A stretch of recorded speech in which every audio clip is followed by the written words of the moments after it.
Juan Ferrari. Ahora, Document Juanes con Juan Ferrari. Document Juanes.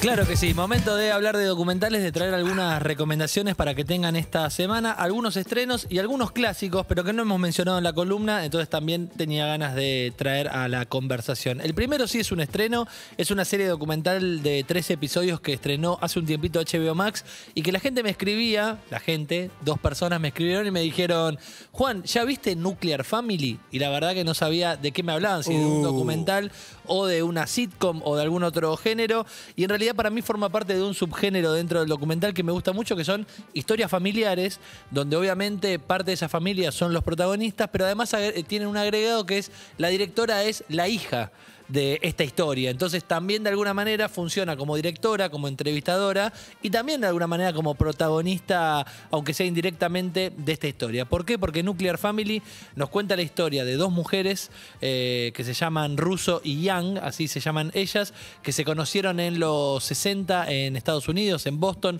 después se mudaron juntas a Nueva York y empezaron a tener una relación en esa Nueva York complicada para ser gay en su momento, donde ellas blanquearon ese romance y se consolidaron como pareja y tenían un deseo muy fuerte que era el de ser madres.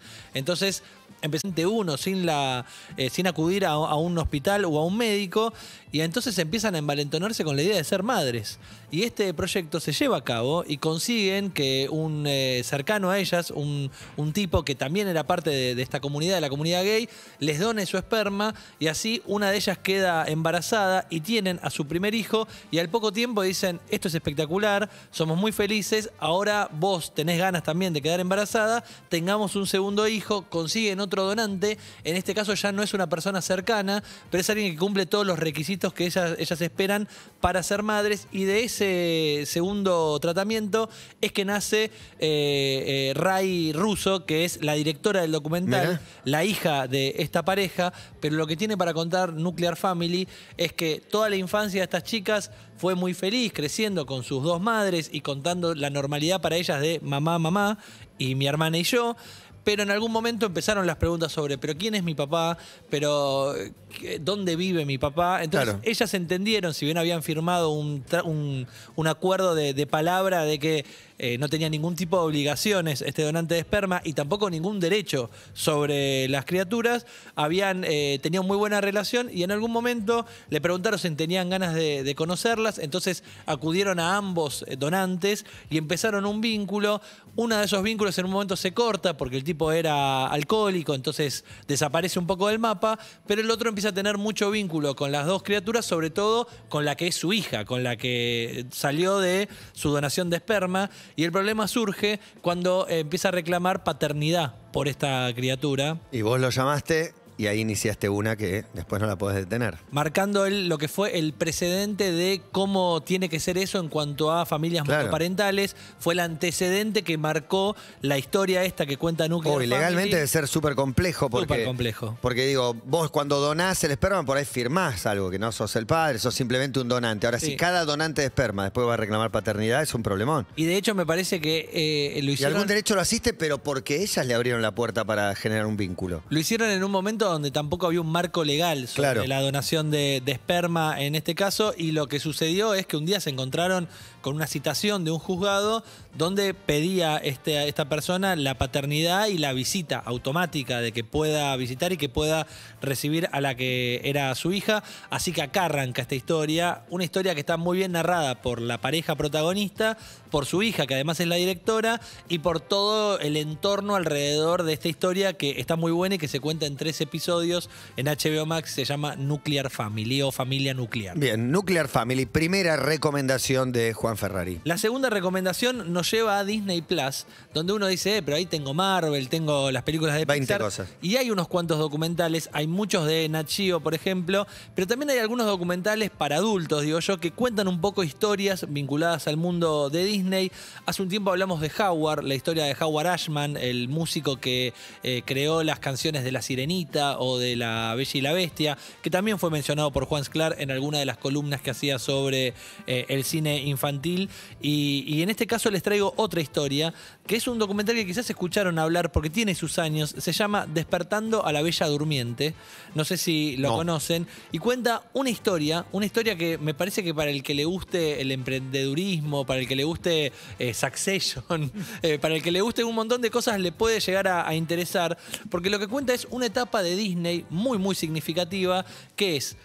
Disney se caracterizó por ser ese gran lugar de la animación y ser la meca de la animación en la década del 50. Después, en un momento, Walt Disney dice, estoy un poco cansado de la animación, y es que se vuelca a las películas live action, como se llaman, el caso de Mary Poppins, por ejemplo, y esa etapa. La animación siempre estuvo ahí presente, pero empezó a quedar relegada, y empezó a quedar relegada porque la verdad que la calidad de las películas que llevaban adelante no satisfacían a un público que en su momento, con Peter Pan, con Pinocchio, con esas películas, había logrado un furor total y que ahora claramente no estaba pasando.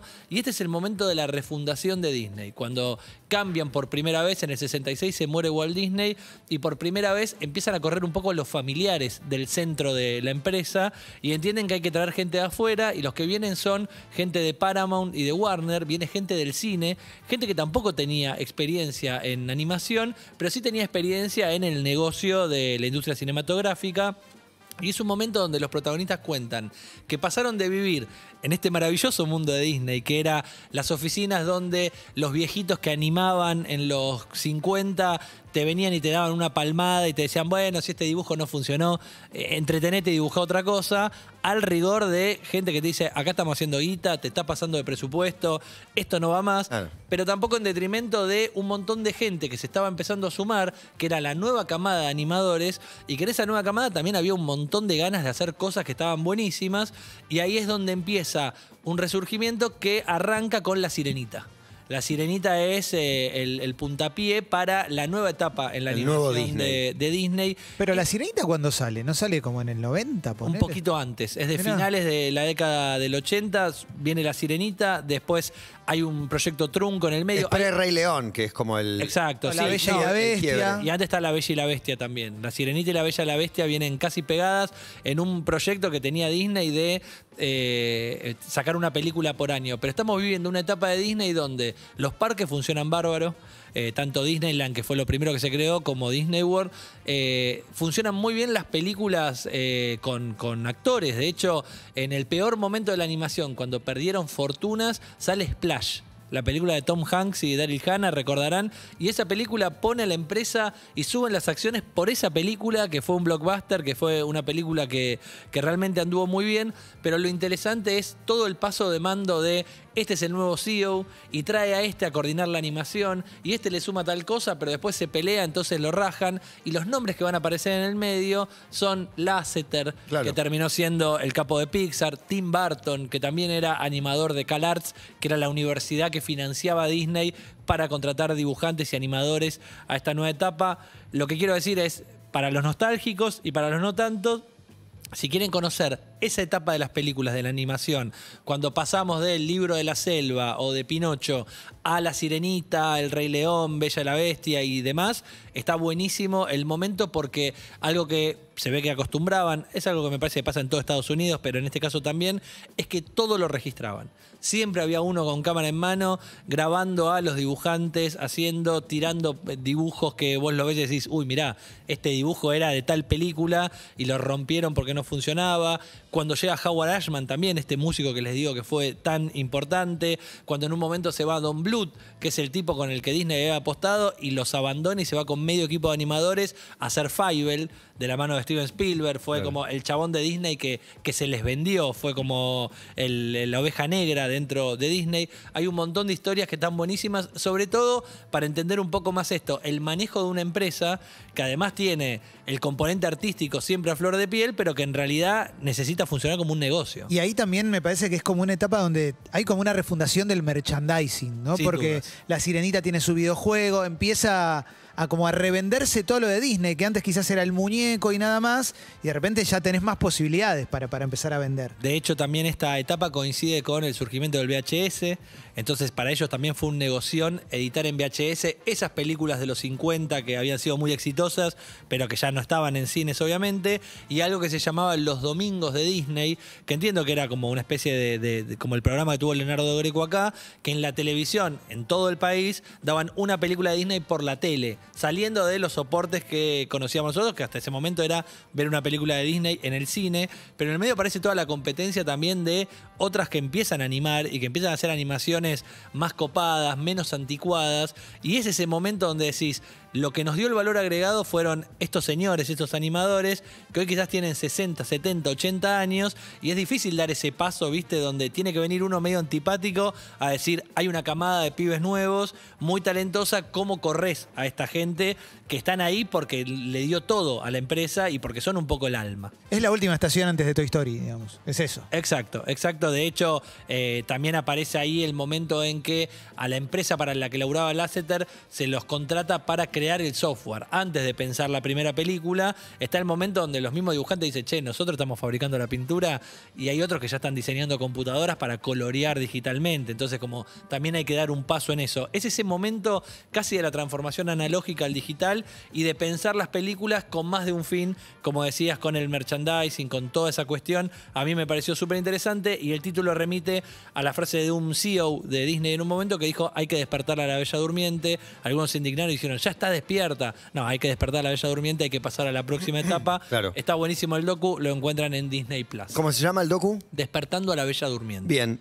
Ya que estamos, termina y pueden ver el de Pixar, la historia de Pixar, que es alucinante. Bueno, sería como y la continuación claro, de eso. es como una precuela de lo que viene, porque está Exacto. contado desde Jobs financiando un proyecto, armando un Woody enojado, que después lo cambian, se baja del proyecto, todo el desarrollo de Toy Sí, sí, Story. Disney los raja a todos. Lasseter, todos, claro. Los que lo rajan a todos son los mismos tipos que agarraron esta etapa, de Disney en la previa, así que está buenísimo. Ese se llama A Pixar Story, la historia de Pixar, y está buenísimo para meter una maratón y verlo juntos. Bueno, son estos dos los recomendados. Nuclear Family, serie de 3 episodios, muy interesante para conocer esta historia familiar en HBO Max, y Despertando a la Bella Durmiente para conocer esta etapa de Disney. Pausa y viene Juan Sclar con otra historia muy zarpada. Urbana Play 104.3. Primavera 2021. Somos radio. En todos los formatos.